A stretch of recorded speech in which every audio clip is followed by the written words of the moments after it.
Bonjour à tous, mon nom est Pascal Deneau, je suis pasteur de l'Église réformée baptiste de Saint-Jérôme au Canada, au Québec.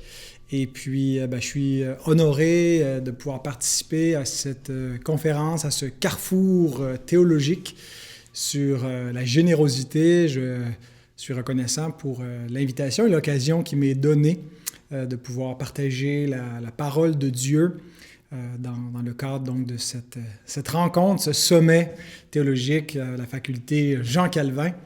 Et puis, voilà, j'espère qu'on aura l'occasion un jour de pouvoir faire un peu plus connaissance, les différents participants et les personnes qui suivent cette conférence en présence éventuellement et qu'on ne sera pas ni séparés par l'effet d'une pandémie ou l'océan qui nous sépare, mais qu'on pourra donc partager ensemble non seulement sur ce thème de la générosité, mais sur tous les thèmes qui nous unissent dans la foi. Alors, pour ma conférence, j'ai décidé d'utiliser un texte qui m'a été utile récemment pour l'occasion du dimanche de Pâques et en même temps que j'ai pu développer pour cette occasion. Le texte est dans 2 Corinthiens, le chapitre 8, les versets 1 à 15. Alors, si vous voulez suivre dans vos Bibles, mais je vais également afficher le texte à l'écran. Comme ça, vous aurez la même version que j'utilise, qui est l'édition Genève, Louis II, révision 1979. Alors, 2 Corinthiens 8, 1 à 15. Lisons. Nous vous faisons connaître, frères, la grâce de Dieu qui s'est manifestée dans les églises de la Macédoine, à travers la grande épreuve de leurs afflictions. Leur joie débordante et leur pauvreté profonde ont produit avec abondance de riches libéralités de leur part. Ils ont, je l'atteste, donné volontairement selon leurs moyens, et même au-delà de leurs moyens, nous demandant avec de grandes instances la grâce de prendre part à l'assistance destinée aux saints. Et non seulement ils ont contribué comme nous l'espérions, mais ils se sont d'abord donnés eux-mêmes au Seigneur, puis à nous, par la volonté de Dieu. Nous avons donc engagé Tite à achever chez vous cette œuvre de bienfaisance comme il l'avait commencée. De même que vous excellez en toutes choses, en foi, en parole, en connaissance, en zèle à tous égards, et dans votre amour pour nous, faites en sorte d'exceller aussi dans cette œuvre de bienfaisance. Je ne dis pas cela pour donner un ordre, mais pour éprouver, par l'exemple du zèle des autres, la sincérité de votre amour. Car vous connaissez la grâce de notre Seigneur Jésus-Christ, qui pour vous s'est fait pauvre de riche qu'il était, afin que par sa pauvreté, vous soyez enrichis. C'est un avis que je donne là-dessus, car cela vous convient, à vous qui non seulement avez commencé à agir, mais qui en avez eu la volonté dès l'année dernière. Achevez donc maintenant d'agir, afin que l'accomplissement selon vos moyens réponde à l'empressement que vous avez mis à vouloir. La bonne volonté, quand elle existe, est agréable en raison de ce qu'elle peut avoir à sa disposition et non de ce qu'elle n'a pas. Car il s'agit non de vous exposer à la détresse pour soulager les autres, mais de suivre une règle d'égalité. Dans la circonstance présente, votre superflu pourvoira à leurs besoins, afin que leur superflu pourvoie pareillement au vôtre, en sorte qu'il y ait égalité. Selon qu'il est écrit, celui qui avait ramassé beaucoup n'avait rien de trop, et celui qui avait ramassé peu n'en manquait pas. Alors avant d'exposer ce passage, demandons la bénédiction de notre Seigneur. Notre Dieu, nous voulons te remercier pour cette portion d'écriture que nous venons de lire, pour les exemples de générosité chrétienne qu'on y retrouve et l'exemple suprême qui est la générosité du Christ lui-même, ta générosité, ô Dieu, qui a donné ce que tu avais de plus cher, ton Fils unique, pour nous enrichir, Seigneur, Et on te prie qu'on puisse non seulement contempler ta grâce, Seigneur, mais être changé, transformé par cette grâce pour devenir généreux à notre tour et reproduire cette grâce. Merci pour cette belle conférence qu'on te prie encore de bénir tout ce que nous avons entendu jusqu'à présent et tout ce que nous entendrons encore. Et Seigneur, que toute gloire, honneur te revienne au nom de Christ. Amen. Donc, quelle était la situation qui est dans l'arrière-plan de ce passage? Paul fait une collecte pour les églises de la Judée et il mentionne cette collecte à plusieurs endroits. On la retrouve dans les Écritures. Alors, première question, pourquoi est-ce qu'il faisait une collecte pour les églises de la Judée? Premièrement, parce que ces églises étaient pauvres, étaient exposées à une plus grande difficulté au niveau de leurs ressources matérielles parce qu'elles avaient connu des persécutions. C'est un peu le berceau du christianisme et c'est aussi là où les persécutions ont commencé dans les églises de la Judée. Cette portion de l'Empire avait connu aussi une famine en l'an 46 de notre ère qui est mentionnée en Actes 11, 27 à 30, donc ça pouvait ajouter aussi à leur détresse. C'était aussi les églises qui ont supporté la dépense pour la mission chrétienne dans le monde initialement. Donc, ces églises se sont dépensées et manquaient de ressources. Et aussi, elles étaient assujetties à une double taxation des Romains d'un côté et des Juifs. Donc, devaient payer, certains estiment, jusqu'à 40% d'imposition sur le revenu. Donc, c'était quand même assez considérable, ce qui rendait ces églises et les saints de la Judée et de Jérusalem en particulier dans un état de précarité. Alors ça, c'est la première raison pourquoi Paul fait une collecte, parce qu'il y a des frères dans le royaume qui en ont besoin. Une deuxième raison, c'est que Paul considère que les païens ont une dette envers les chrétiens d'origine juive. Il écrit dans Romains 15, versets 25 à 27, un passage où il mentionne aussi cette collecte-là avec cette idée d'une dette que les païens ont envers les chrétiens d'origine juive, en disant ce qui suit. « Mais maintenant je vais à Jérusalem pour le service des saints, car la Macédoine et l'Achaïe ont bien voulu s'imposer une contribution en faveur des pauvres parmi les saints de Jérusalem. Elles l'ont bien voulu et elles leur devaient, car si les païens ont eu part à leurs avantages spirituels, ils doivent aussi les assister dans les choses matérielles. » Alors, deuxième raison pourquoi Paul faisait une collecte, il considère que les païens le doivent. Une troisième raison qu'on pourrait mettre de l'avant pour cette collecte, c'est que Paul visait, au-delà d'un soulagement matériel, de favoriser les bonnes relations au sein de l'Église universelle de l'époque, qui était divisée par des tensions entre les Juifs et les païens, les chrétiens d'origine juive, les chrétiens d'origine païenne qui se retrouvent dans la même Église, et l'Église de Rome, dont on vient de lire un extrait de l'Épître, n'était pas étrangère à ces tensions-là.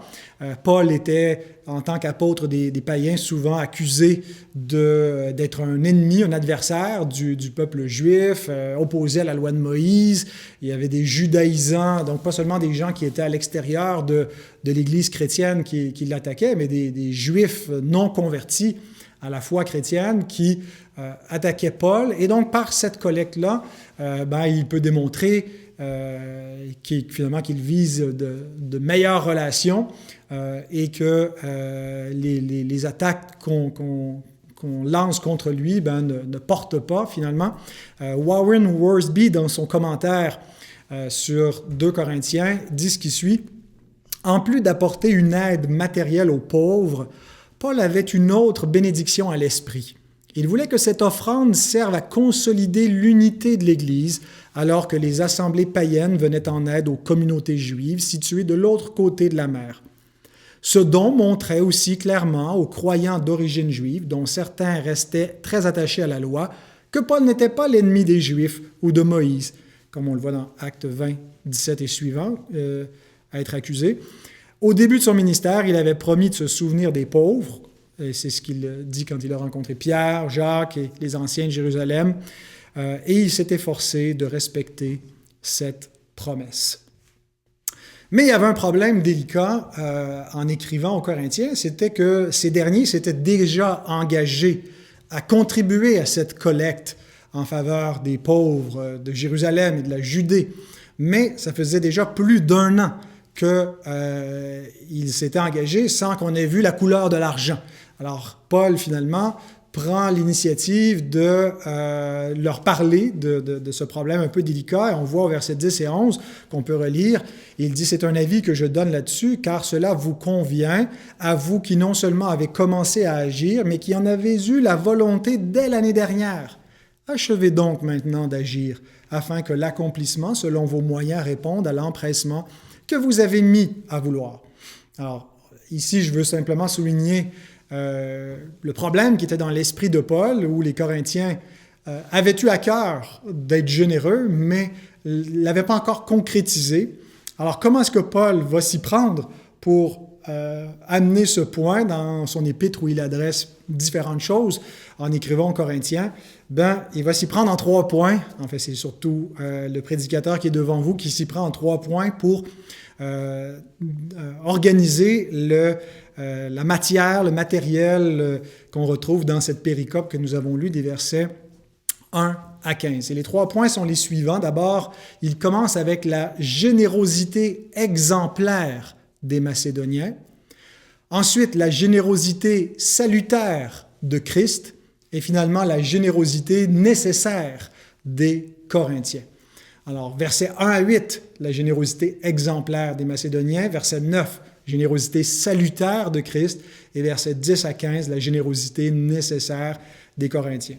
Et pour moi, le cœur de ma présentation, et je pense qu'il y a aussi le cœur de l'argument de l'apôtre Paul dans cette section, c'est Christ. Christ est le cœur de son argumentation, ce que Christ a fait envers nous est la raison centrale pour que nous puissions agir envers notre prochain, en particulier nos frères et sœurs dans la foi, parce que Christ est le cœur de la générosité.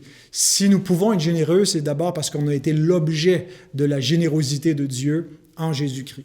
Mais regardons dans l'ordre, d'abord avec l'exemple des Macédoniens, l'argumentation de l'apôtre Paul.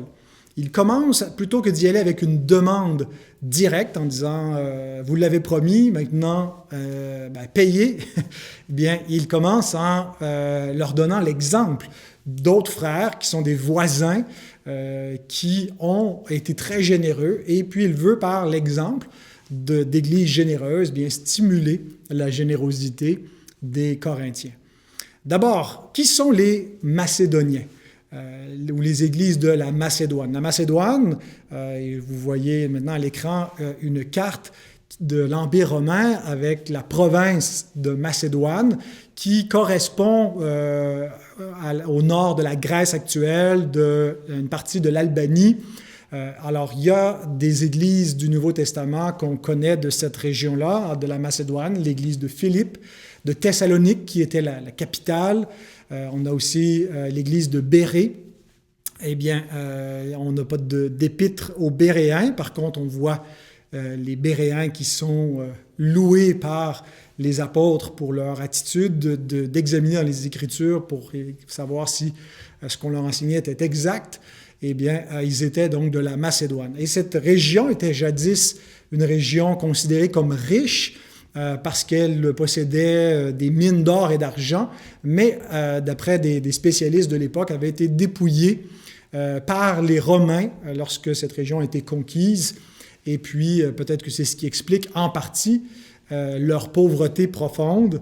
De riches qu'ils étaient, eux aussi sont devenus pauvres et ça ne les a pas empêchés d'enrichir d'autres. Mais avant de parler de leur pauvreté matérielle, l'apôtre Paul affirme leur richesse spirituelle au verset 1. Relisons. « Nous vous faisons connaître, frères, la grâce de Dieu qui s'est manifestée dans les églises de la Macédoine. » Je vais énumérer quelques observations, quelques principes que ce passage, cette péricope, nous fournit pour nous aider à comprendre la nature de la générosité chrétienne, à essayer de la définir et en même temps de se laisser exhorter par la parole de Dieu, parce que l'idée, c'est pas seulement d'avoir une compréhension théorique de la générosité, mais d'avoir une pratique de cette générosité, de comprendre finalement comment et dans quelle mesure et pourquoi est-ce qu'on doit être généreux en tant que chrétien. Et le premier principe que je veux mettre de l'avant à partir du premier verset de cette péricope, c'est que la générosité chrétienne procède de l'abondance spirituelle. C'est pas d'abord l'abondance matérielle qui est la source, parce qu'on peut ne pas avoir cette abondance matérielle, mais c'est l'abondance spirituelle. Autrement dit, la générosité des chrétiens est un effet de la grâce de Dieu qu'ils ont reçue, et quand elle existe en abondance, bien, elle produit une abondance de générosité. Habituellement, l'absence de générosité qu'on peut remarquer dans le monde, chez l'être humain déchu, bien, vient pas seulement juste en refusant de donner, mais vient avec des raisons pour ne pas donner. On a des excuses. On sait parfois qu'on devrait faire preuve de générosité, mais parce que on ne l'est pas par nature, parce que notre cœur est souvent égocentrique ou s'inquiète d'en manquer, donc n'est pas prêt à en donner aux autres, bien, on a des raisons. On ne fait pas seulement dire non à la générosité, mais on a des excuses. On a des choses qui nous empêchent de donner. Eh bien, ce qu'on voit, c'est que la grâce de Dieu, lorsqu'elle abonde, change la donne. Ce qui peut être une raison de ne pas donner, ne peut plus constituer un obstacle pour le croyant. Et ça, c'est la deuxième observation, c'est que la générosité chrétienne donne en dépit des obstacles. Paul nous mentionne certains obstacles qui auraient pu être mis de l'avant par les Macédoniens. Il parle de leurs grandes épreuves et leurs afflictions, mais il les contraste avec la joie débordante. La grâce de Dieu a amené une telle joie qu'elle n'a pas fait que leurs épreuves et afflictions les amènent dans la tristesse et l'abattement, mais ils ont été heureux au milieu des afflictions. Leur pauvreté profonde, qui aurait dû les amener finalement à se dire on n'est pas capable d'aider qui que ce soit, on peine à s'aider nous-mêmes, bien, ne l'aurait pas empêché de faire de riches libéralités. Alors, on voit finalement que la générosité chrétienne donne en dépit des obstacles. La dépravation humaine cherche des raisons pour ne pas donner, cherche finalement à créer des obstacles, à trouver des raisons où on peut se justifier dans notre tête pour éviter de se sentir coupable de ne pas être généreux, mais la grâce de Dieu nous rend généreux en dépit des obstacles. Troisième observation, la générosité chrétienne est joyeuse et volontaire. La vraie générosité ne peut pas être contrainte, elle ne peut pas être forcée. On ne peut pas légiférer la générosité. On peut confisquer fiscalement des revenus pour les redistribuer aux pauvres, mais ça ne rend pas les gens plus généreux. Ils sont obligés de donner pour aider leurs prochains, mais ce n'est pas nécessairement parce qu'ils veulent le faire. L'État a ce pouvoir-là. L'Église, cependant, n'a pas un pouvoir, le pouvoir de l'épée. Elle a juste le pouvoir des clés, le pouvoir de la parole pour exhorter. Certains, parfois, peuvent tomber dans de la manipulation, mais ce n'est pas ce que Paul fait. Il ne croit pas qu'il peut forcer les Corinthiens à donner. Il ne croit pas que la générosité chrétienne peut être contrainte. Elle doit venir finalement d'un élan du cœur et qui est l'effet de la grâce de Dieu, comme on l'a dit dans le premier principe, mais qui se manifeste avec joie et qui est fait volontairement. Et on le voit au verset 3 à 4 et au verset 8. Ils l'ont, toujours en parlant des Macédoniens, je l'atteste, donné volontairement selon leurs moyens et même au-delà de leurs moyens, nous demandant avec de grandes instances la grâce de prendre part à l'assistance destinée aux saints. Et au verset 8, je ne dis pas cela pour donner un ordre, mais pour réprouver par l'exemple du zèle des autres la sincérité de votre amour. Donc Paul, il dit, je ne veux pas vous contraindre, je ne veux pas et je ne peux pas vous forcer à donner. Et ce n'est pas non plus la nature de la vraie générosité d'être obligé, mais c'est venu de leur propre volonté. Dieu leur a donné une nouvelle volonté, le vouloir et le faire. Mais non seulement cette générosité, elle est volontaire, mais elle est aussi joyeuse. Un peu plus loin, on ne l'a pas lu dans notre péricope, mais le chapitre suivant, chapitre 9, au verset 7, Paul va dire que chacun donne comme il l'a résolu en son cœur, sans tristesse ni contrainte, car Dieu aime celui qui donne avec joie. Donc, une générosité qui est volontaire, qui n'est pas forcée ou contrainte, qui est simple, qui est telle qu'on l'a résolu devant Dieu et qui est avec joie. Alors peut-être certains sont moins portés vers la générosité et se disent, moi si je n'ai pas de joie à donner, si ça me fait mal de contribuer, la solution, ce n'est pas de s'abstenir de donner. Ici, le verset que nous venons de lire n'est pas à utiliser comme une excuse pour ne pas donner, comme une raison qu'on met de l'avant. Dieu veut qu'on donne avec joie, alors si je n'ai pas la joie de donner, je ne donnerai pas. Si on n'a pas la joie de donner, ce qu'il faut faire, ce n'est pas s'abstenir de mais demander à Dieu de changer notre cœur pour qu'il émane de ce cœur étroit, de ce cœur peut-être avare, peut-être inquiet, qui manque de libéralité, de largesse, d'être un cœur en plus grande santé spirituelle, puisque la générosité est un signe de santé spirituelle. Et ici, dans le contexte, même s'il est question beaucoup de donner au niveau monétaire, donner de l'argent, la générosité, bien sûr, ne se limite pas à cela. C'est aussi se donner son temps, donner son énergie, donner finalement plus que simplement de l'argent, mais d'être généreux avec tout ce que nous sommes et avec tout ce que nous possédons. Mais comment faire si finalement on n'a pas cette joie de donner? Si on n'a pas cette santé spirituelle, la solution, je pense, vient dans le prochain principe, c'est que la générosité chrétienne résulte d'une vie offerte à Dieu. Comment est-ce que finalement on peut avoir l'abondance de la grâce qui va générer dans nos cœurs une générosité abondante? Il faut s'offrir soi-même à Dieu. Il faut vivre en sacrifice vivant. Et on voit ce principe au verset 5. Non seulement ils ont contribué comme nous l'espérions, mais ils se sont d'abord donnés eux-mêmes au Seigneur, puis à nous par la volonté de Dieu. Alors pour donner nos biens librement et avec joie, il faut en quelque sorte être libéré de soi, libéré de son inquiétude, libéré de son égocentrisme, libéré de toutes ces dispositions ou attitudes de cœur qui nous empêchent d'être généreux. Mais la seule façon d'être libéré de cela, c'est de se donner soi-même à Dieu, de ne plus vivre pour nous-mêmes, de ne plus vivre pour nos vaines idoles, mais de vivre pour le vrai Dieu. Et ce qui est important de comprendre, c'est que si on peut se donner à Dieu, c'est parce que Dieu s'est d'abord donné à nous le premier. Il s'est donné à nous en Christ.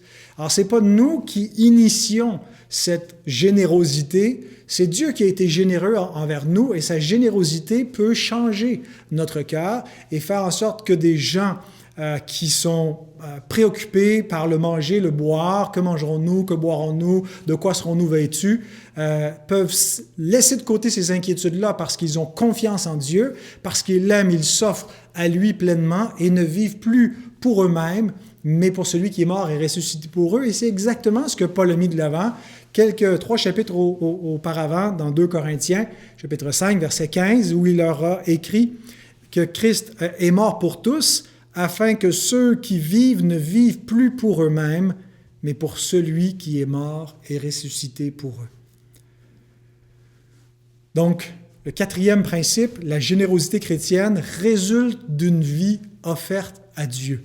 S'il n'y a pas de générosité dans ma vie, c'est probablement parce que je ne vis pas suffisamment comme un sacrifice vivant. Et on dit souvent que le problème avec les sacrifices vivants, c'est qu'ils s'offrent sur l'autel, mais comme ils sont vivants, ils ne restent pas sur l'autel, et ils en descendent, mais il faut toujours revenir et remettre notre vie sur l'autel, vivre comme des sacrifices vivants pour être saints et agréables à Dieu, donner notre vie en sacrifice. Mais nous comprenons que c'est une grâce. C'est l'effet, en fait, de l'Évangile. Christ a d'abord donné sa vie pour nous. sans réserve, il s'est entièrement donné. Il a livré sa vie à la mort, il a souffert pour nous, il a enduré la croix, il a accepté de s'abaisser, de devenir un homme pour se donner afin de nous sauver. Et donc, c'est l'amour de Dieu qui est le premier. C'est pas nous qui l'avons aimé le premier. C'est pas nous qui lui donnons notre vie en premier. Nous donnons notre vie en réponse. Et nous ne la donnons pas à quelqu'un qui n'a pas été généreux envers nous. En fait, c'est la seule réponse qui est adéquate vis-à-vis de la grandeur du don de Dieu en Christ. C'est de se donner entièrement en retour, de vouloir vivre non plus pour qui que ce soit d'autre ou quoi que ce soit d'autre, que lui, que sa gloire, que faire sa volonté. Il est Dieu. Et donc, quand Christ donne sa vie, nous lui donnons notre vie en retour. Et concrètement, quelle forme ça prend dans notre quotidien? Bien, c'est que nous donnons notre vie aux autres. Vivre pour Dieu se traduit concrètement en donnant notre vie aux autres, à ceux qu'on aime, à ceux auprès desquels Dieu nous a placés, et en particulier les frères et sœurs en la foi. Selon ce qu'il est écrit dans 1 Jean 4, 21, « Et nous avons de lui ce commandement que celui qui aime Dieu aime aussi son frère. » On ne peut pas aimer Dieu sans aimer notre frère. On ne peut pas vivre pour la gloire de Dieu, isolé dans un monastère en contemplant le Seigneur, mais sans vivre pour les autres. Alors, c'est ce que nous sommes appelés à faire. Maintenant, il y aurait d'autres remarques sur l'exemple des Macédoniens. Je vous les donne rapidement parce que je ne veux pas dépasser le temps qui m'est alloué. Au verset 6, on peut dire que la générosité chrétienne a néanmoins besoin d'être aidée par des coordonnateurs qui, comme Tite, comme Paul, vont mettre en œuvre, et souvent on a besoin, il y a un ordre peut-être spontané qui peut se créer, mais souvent cet ordre spontané vient parce qu'il y a des gens qui ont des fardeaux, ont des choses à cœur, ont des projets, des œuvres de bienfaisance, vont organiser dans une vie d'église des occasions pour servir, pour s'engager, pour donner. Et donc, si Dieu vous met des choses à cœur, bien, ça peut être un signe que Dieu vous suscite à cette fin, comme il l'a fait pour Paul et Tite.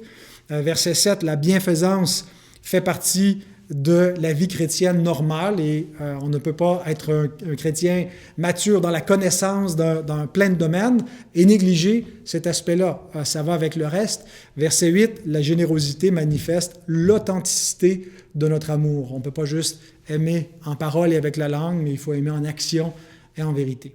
Alors, si on conclut cette section, ce premier point de la générosité exemplaire des Macédoniens, bien, ce que j'aimerais dire, c'est que la générosité est une bénédiction pour le donateur lui-même.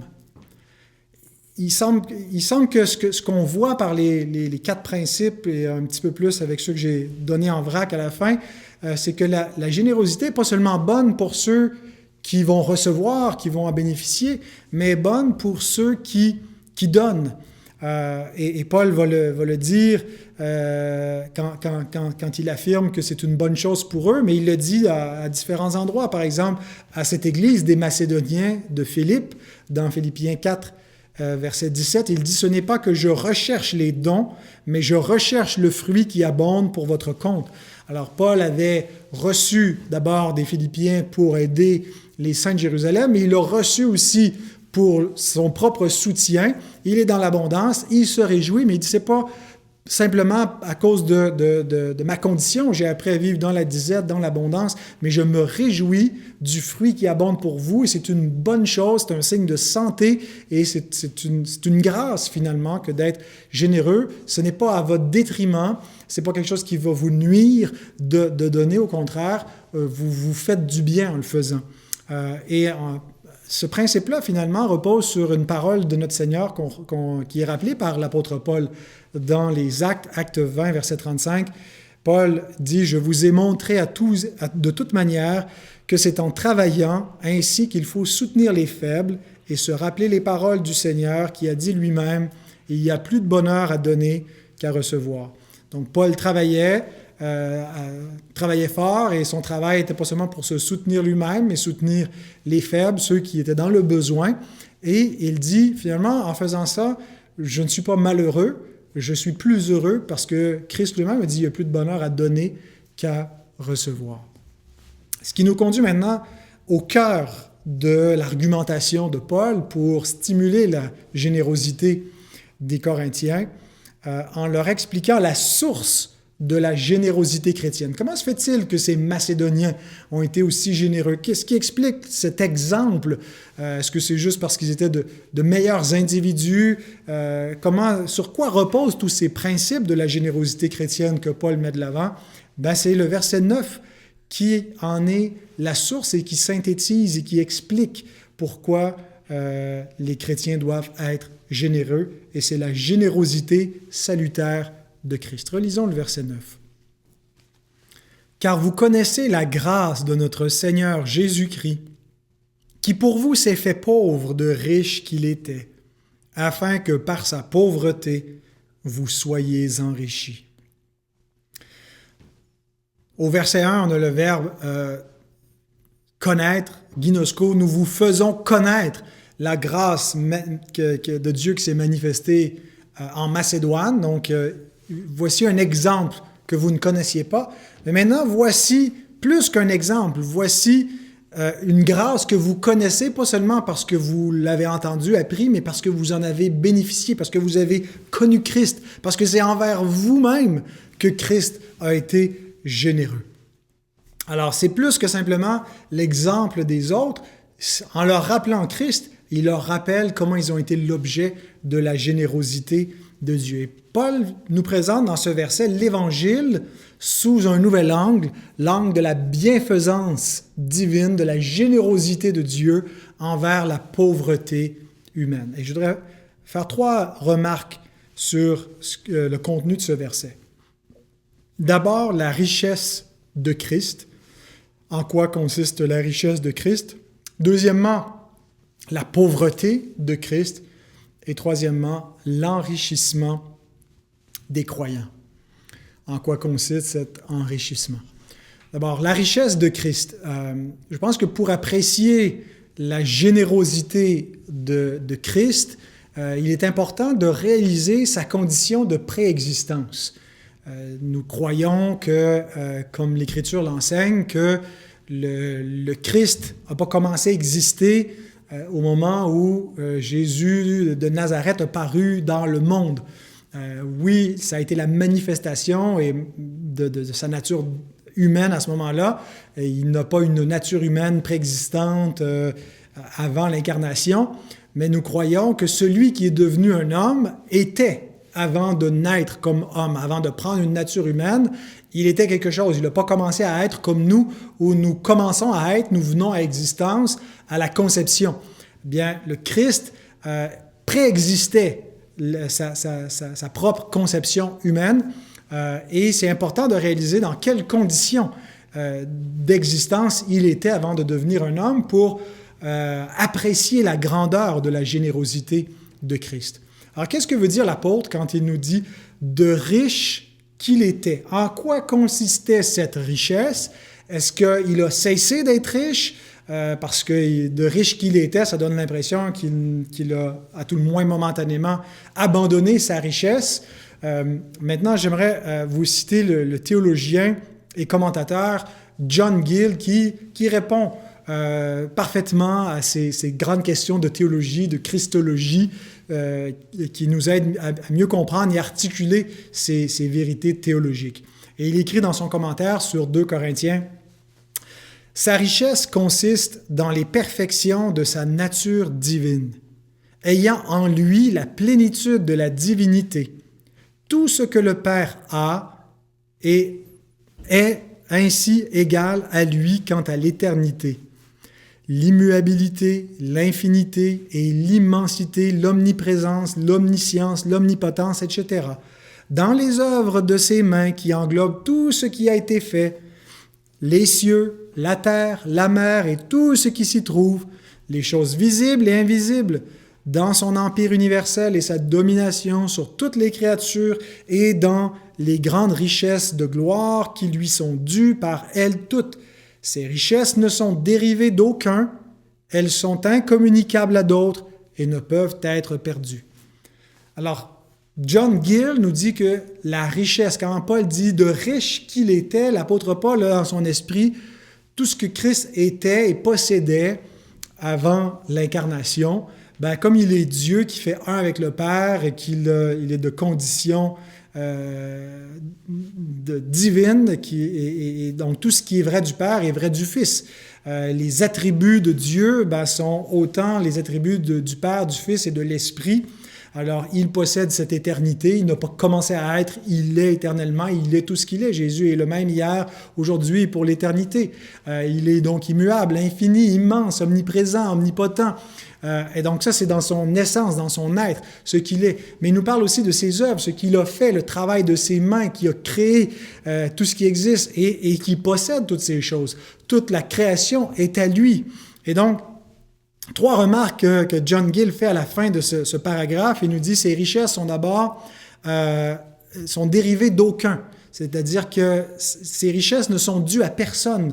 Hein, si des hommes s'enrichissent ici-bas, ben, généralement, ils sont tributaires d'une activité, d'une économie.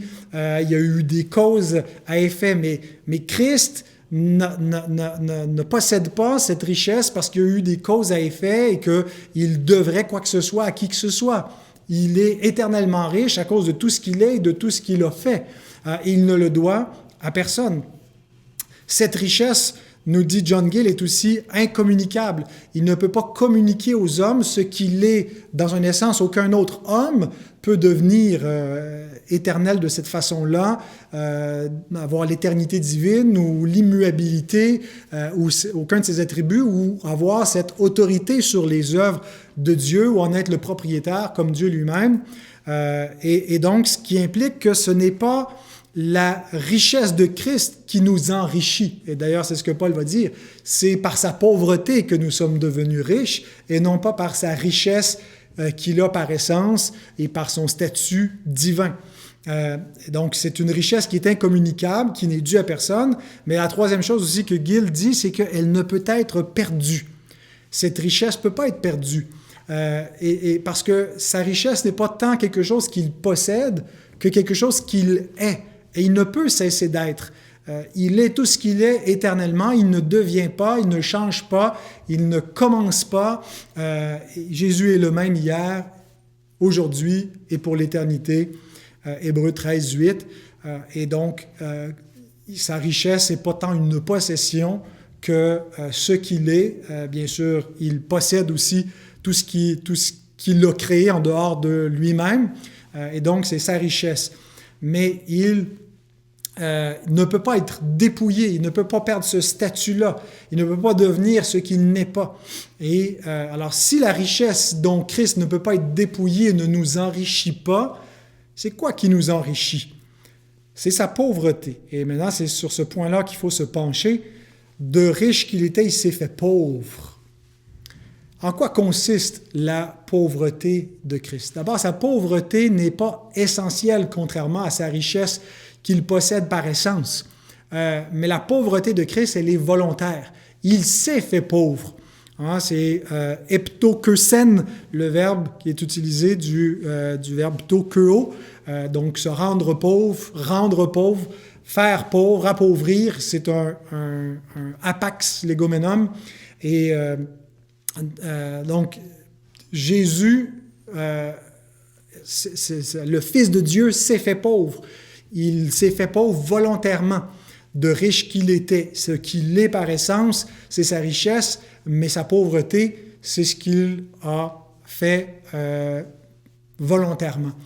Mais il ne s'est pas rendu pauvre en enlevant quelque chose de sa divinité. Ça, c'est une fausse conception qui s'est installée avec une erreur christologique de la kénose, de l'idée que le dépouillement du Fils de Dieu consisterait dans la perte d'attributs, l'amoindrissement d'attributs. Il serait un petit peu moins Dieu, au moins temporairement, le temps d'accomplir quelque chose pour peut-être retourner ensuite à cet état divin ou accepter finalement de devenir une espèce de mélange d'homme-dieu. C'est pas comme ça que la christologie orthodoxe s'est confessée dans les premiers siècles de l'Église. Le Christ ne s'est pas rendu pauvre en enlevant quoi que ce soit de sa divinité, puisque c'est impossible. Et ayant une essence qui est indivisible, il n'est pas composé d'une partie qui pourrait enlever, j'enlève l'omnipotence ou l'omniscience, mais c'est plutôt en prenant une nature humaine qu'il s'est appauvri. Et c'est exactement ce que Philippiens 2, 6 à 8 nous dit. Existant en forme de Dieu, il n'a point regardé son égalité avec Dieu. Je pense ici Dieu, c'est en tant que Père, il n'a pas regardé son égalité avec Dieu comme une proie à arracher, mais il s'est dépouillé lui-même. Et il nous dit tout de suite comment il s'est dépouillé. Pas en enlevant des attributs divins, ce qui est impossible, mais en prenant une forme de serviteur, en devenant semblable aux hommes, et il apparut comme un vrai homme. Il s'est humilié lui-même, se rendant obéissant jusqu'à la mort, même jusqu'à la mort de la croix. Donc, la pauvreté de Christ n'a pas consisté à enlever quelque chose, mais à ajouter. Et c'est rare ça qu'on ajoute quelque chose qui nous rend pauvres finalement. Lui qui est riche, éternellement riche par essence, se fait pauvre en prenant une condition qui n'était pas la sienne, en devenant un homme, et pas un homme qui vient comme un seigneur alors qu'il possédait un statut par essence de seigneur. Il aurait pu venir comme homme, seigneur, roi des rois de la création, mais il s'est appauvri par amour comme serviteur. Et notez ça encore une fois, j'emprunte à John Gill les paroles de son commentaire pour nous aider à apprécier l'appauvrissement de Christ. Il s'est fait pauvre en revêtant la nature humaine, avec toutes ses faiblesses et ses imperfections à l'exception du péché. Il est apparu non comme un seigneur, mais sous la forme d'un serviteur. Il a enduré beaucoup d'opprobre et de honte, et enfin la mort elle-même. En devenant homme, il n'a pas cessé d'être Dieu, ni n'a perdu ses perfections divines, bien que celles-ci aient été largement cachées et couvertes de la vue de l'homme. Dans sa nature humaine, il est devenu le contraire de ce qu'il est dans sa nature divine, c'est-à-dire fini et circonscrit, faible et infirme, ignorant de certaines choses et mortel. Dans cette nature, il a aussi été exposé à beaucoup de méchanceté et de pauvreté extérieure. Il est né de parents pauvres, il n'a pas reçu d'éducation noble, il a été formé à un métier mais n'avait pas où reposer sa tête, il était soutenu par les biens d'autres personnes, et à sa mort, il n'avait rien à léguer à sa mère, mais l'a confié aux soins d'un de ses disciples. Tout cela accomplit les prophéties le concernant. Il devait être pauvre et humble. Alors pourquoi maintenant un tel abaissement volontaire? Pour notre enrichissement, et c'est la troisième observation sur le verset 9, l'enrichissement des croyants. D'abord, il est important de préciser quelle est la nature de cet enrichissement, puisque nous croyons que les disciples de Christ, les croyants, les chrétiens sont les plus riches, les plus heureux, les plus bénis parmi tous les hommes, mais pas à la manière des prédicateurs de la prospérité, mais plutôt comme l'Écriture l'enseigne, et il est important de comprendre la nature de notre richesse. John Gill, à nouveau, nous dit « Afin que par sa pauvreté vous soyez enrichis, non pas dans le domaine temporel, mais dans le domaine spirituel, et par son obéissance, ses souffrances et sa mort dans son humble condition, il a payé toutes leurs dettes, a confectionné une robe de justice riche et ornée de joyaux dont il les a revêtus, et par son sang et son sacrifice, il a fait d'eux des rois et des prêtres pour Dieu. » Il y a des gens qui sont très riches dans le monde, mais leur richesse ne pourra jamais payer leurs dettes devant Dieu, donc ils sont extrêmement pauvres. Et tout est une question de perspective. Nous perdons parfois de vue la véritable richesse. Nous commençons à convoiter les richesses matérielles, les richesses de ce monde qui aveuglent les hommes et qui finalement les laissent dans un état de misère et de pauvreté et qui va les mener vers une ruine éternelle. Bien, lorsque nous possédons la vie éternelle, lorsque nos dettes sont payées, lorsque nous avons un poids de gloire éternelle qui est devant nous, nous possédons plus que tout ce que l'or du monde peut offrir.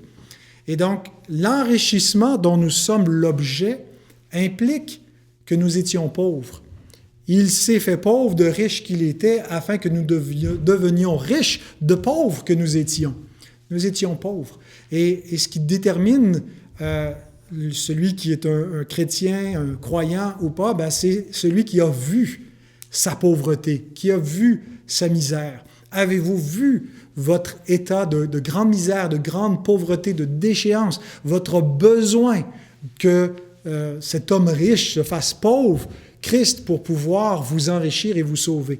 Parce que si vous n'êtes pas conscient de cela, vous ne pouvez pas bénéficier de la richesse de Christ. Parce que plusieurs dans le monde sont riches et sont suffisants. Ils n'ont besoin de rien, surtout pas de Christ. Ils ne voient pas comment Christ pourrait les enrichir. En fait, ils le voient simplement comme quelqu'un qui pourrait plutôt même nuire à leur bonheur et leur épanouissement. Et ils ne veulent pas de lui.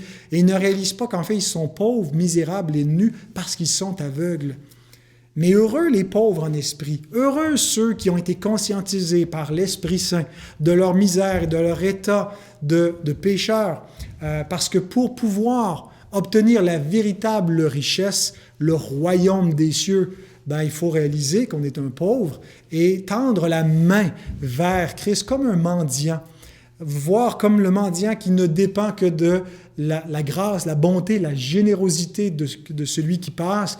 Bien, Christ est celui qui vient à nous comme l'homme généreux, et si on ne se voit pas comme un mendiant et qu'on ne tend pas la main vers lui, on ne peut pas être enrichi par Christ.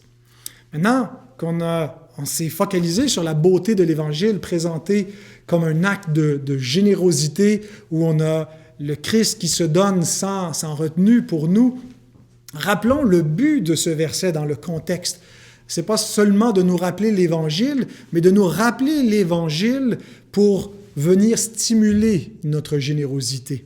Le verset 9 est là pour nous présenter la générosité de Christ qui doit nécessairement se reproduire chez ceux qui l'ont reçu. Comment peut-on être l'objet d'une telle générosité et ne pas devenir généreux soi-même? Comment peut-on être aussi riche que nous le sommes avec des richesses éternelles qui ne peuvent pas se perdre, qui ne peuvent pas être volées, qui ne peuvent pas se corrompre? La rouille, la teigne ne détruisent point, les voleurs ne percent ni ne dérobent. Comment est-ce qu'on peut posséder cette richesse-là et ne pas être généreux et que ça se voit concrètement sur la terre avec le peu que nous pouvons posséder? Parce que la grâce, c'est la véritable richesse qui change le cœur.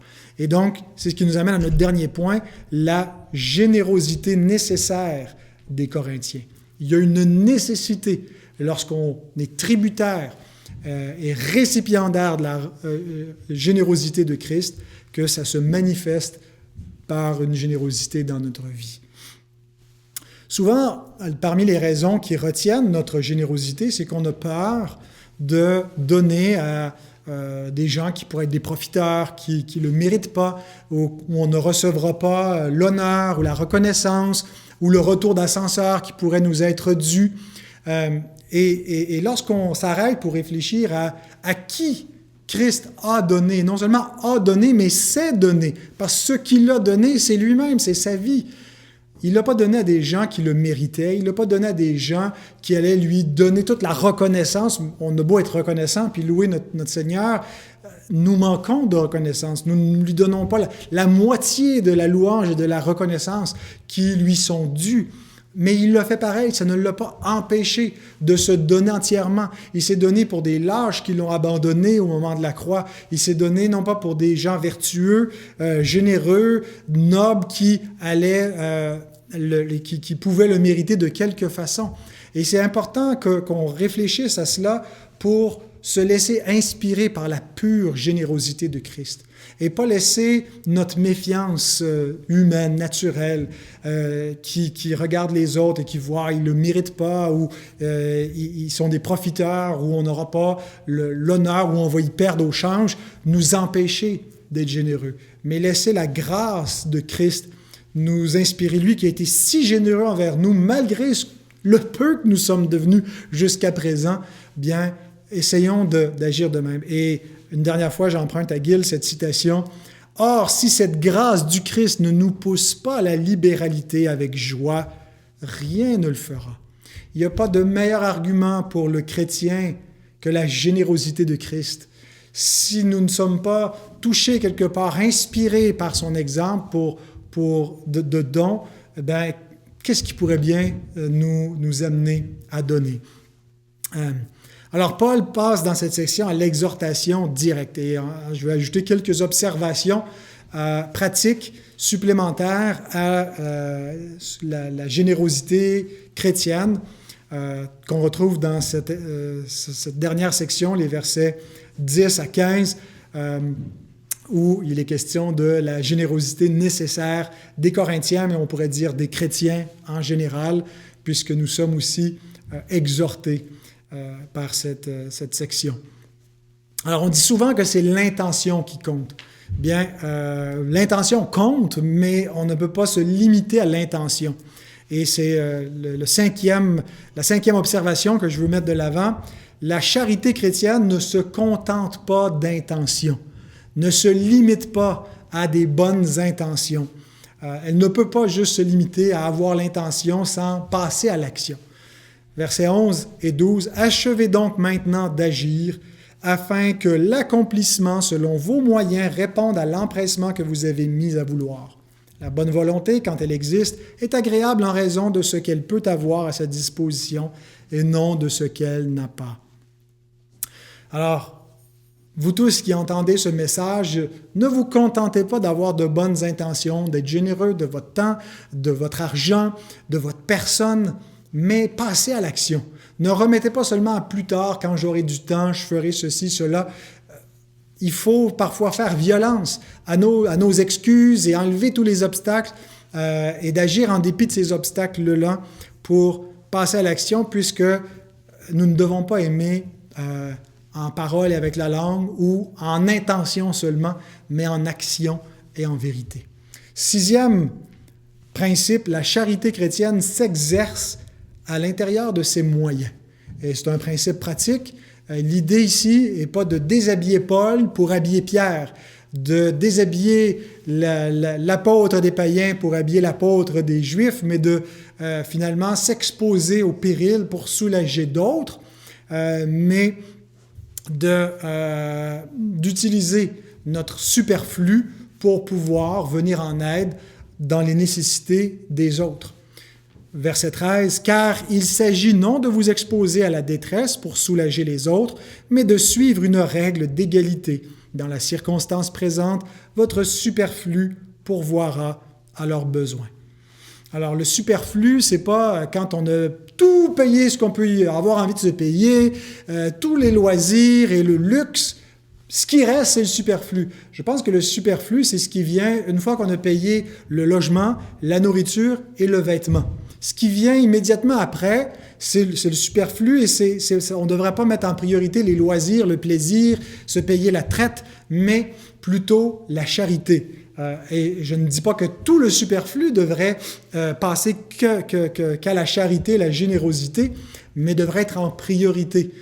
Autrement dit, si il nous en reste une fois qu'on a couvert le nécessaire, on doit nécessairement exercer la générosité chrétienne. Et ce n'est pas un principe de pourcentage qui est mis ici de l'avant. Il n'y a pas un pourcentage uniforme, tout le monde va donner 10%, 10% du riche, ça va être plus que 10% du pauvre. Ce n'est pas un pourcentage uniforme, mais c'est plutôt une générosité proportionnelle à nos moyens. Alors chacun doit, en toute conscience, devant Dieu, évaluer ses moyens, qu'est-ce qu'il a besoin pour vivre et combien est-ce qu'il peut donner pour son prochain, et que ce soit dans son argent, mais aussi avec le temps qui lui reste. On n'est pas appelé à vivre pour nous-mêmes, mais à vivre pour Dieu, pour Christ, et concrètement à aimer notre prochain. Alors, l'Écriture nous responsabilise, elle ne nous donne pas une règle où ça va être la même chose pour tout le monde. Chacun va déterminer dans sa conscience, devant Dieu. C'est une belle façon de tendre vers la maturité chrétienne où on détermine en résolvant dans notre cœur ce qui nous apparaît être approprié et puis on répond de cette façon-là. 7e remarque, la charité chrétienne manifeste l'égalité et l'interdépendance au sein du peuple de Dieu. Relisons les versets 13 à 15. « Dans la circonstance présente, votre superflu pourvoira à leurs besoins, afin que leur superflu pourvoie pareillement au vôtre, en sorte qu'il y ait égalité. Selon qu'il est écrit, celui qui avait ramassé beaucoup n'avait rien de trop, et celui qui avait ramassé peu n'en manquait pas. » Alors, il y a ici, dans la charité chrétienne, la générosité au sein du corps de Christ, un double principe d'égalité et d'interdépendance dans le peuple de Dieu. On voit une sorte dans les structures sociales de la société en général, un système où il y a comme une interdépendance, où on se soutient en soutenant les structures de la société. Bien, il devrait y avoir quelque chose de plus évident, de plus apparent encore dans ce soutien et cette interdépendance et cette égalité qui est recherchée au sein du peuple de Dieu, qui manifeste finalement l'appartenance à Dieu et qui est mue par l'amour et pas simplement par le droit fiscal et ainsi de suite. Alors, Paul dit, présentement, dans la circonstance présente, ben, c'est vous qui allez soutenir les saints de Jérusalem qui sont dans le besoin. Mais dans une autre circonstance, ça sera leur superflu qui répondra à votre besoin. Et donc, quand on vit dans une vie d'Église où on donne sacrificiellement et qu'on soutient les autres, ben, on se soutient soi-même, on contribue à la santé d'une Église qui va être généreuse. Et si on vient qu'à être dans le besoin où nos proches le sont, bien, on aura contribué à une culture qui va pourvoir et qui va s'assurer qu'il n'y a jamais personne qui est abandonné. Ce n'est pas chacun pour soi dans l'Église. C'est un corps où on est interdépendant, où chacun veille les uns sur les autres et puis on cherche, ce n'est pas l'uniformité que tout le monde ait exactement le même rythme de vie, les mêmes besoins, mais qu'il n'y ait personne qui manque de quoi que ce soit. Ceux qui ont plus n'en ont pas trop, ceux qui ont moins n'en manquent pas. Et Paul illustre ce principe par la loi de Moïse, avec un principe un peu d'équité générale, où il prend cet exemple de la manne qui chaque jour était pourvue par Dieu, et tout le monde n'en avait pas la même quantité, mais personne n'en manquait, personne n'en avait trop. Si on voulait en storer, ça ne fonctionnait pas, ça pourrissait, mais dans l'état actuel, dans la nouvelle alliance, c'est la grâce de Dieu qui devrait nous amener finalement à ce qui est cette redistribution, cette égalité, cette générosité. Il n'y aura pas un miracle qui va se faire naturellement. Dieu veut que ça vienne de notre volonté. Il ne va pas juste faire en sorte que nos comptes de banque se reproportionnent de façon plus égale, mais que plutôt ça vienne avec de la générosité naturellement, et ça va illustrer, ça va manifester l'amour au sein du peuple de Dieu, la vraie justice sociale vers laquelle l'Église va tendre, où quand on fait partie de l'Église, il y a un privilège d'appartenir à ce peuple-là, et c'est une famille, on sait qu'on ne manquera de rien. Ça ne veut pas dire qu'il n'y aura pas des gens qui peuvent être des profiteurs qui vont être repris. Il y a des passages où Paul dit si quelqu'un ne veut pas travailler, qu'il ne mange pas non plus, mais en même temps, il y a des gens qui ne peuvent pas travailler et pour lesquels l'Église doit pourvoir et doit veiller sur ces gens-là et les aider à s'aider eux-mêmes. Mais donc, c'est notre rôle comme chrétiens d'avoir une pleine part au sein de cette vie d'Église et qui manifeste la sagesse infiniment variée de Dieu, l'égalité dans son peuple et l'interdépendance. Alors, bien-aimés, ne nous contentons pas d'écouter la parole de Dieu. On peut admirer la beauté, la vertu de la générosité chrétienne qu'on ne retrouve nulle part ailleurs. On peut même dire avec enthousiasme au monde qui décrit parfois la foi chrétienne et en rappelant que l'apport du christianisme a été de générer un système de justice et de générosité dans les sociétés occidentales et que ça vient de l'éthique chrétienne. Mais le plus important, c'est que nous le mettions en pratique, que nous défendions la pratique de ces choses à l'intérieur de l'Église, à l'intérieur du peuple de Dieu. Tout n'est pas parfait, mais commençons nous-mêmes par nous mettre à l'œuvre. Même si d'autres ne le font pas, même si on se dit « Ah, c'est peine perdue parce que je vais être le seul ». Christ a été le seul à aller jusqu'au bout, à se donner pour des gens qui ne sont pas devenus parfaitement généreux, mais il a été parfaitement généreux. Tendons à son exemple, à nous donner, à nous dépenser nous-mêmes, à être généreux avec ce que nous sommes et ce que nous avons par la grâce de Dieu.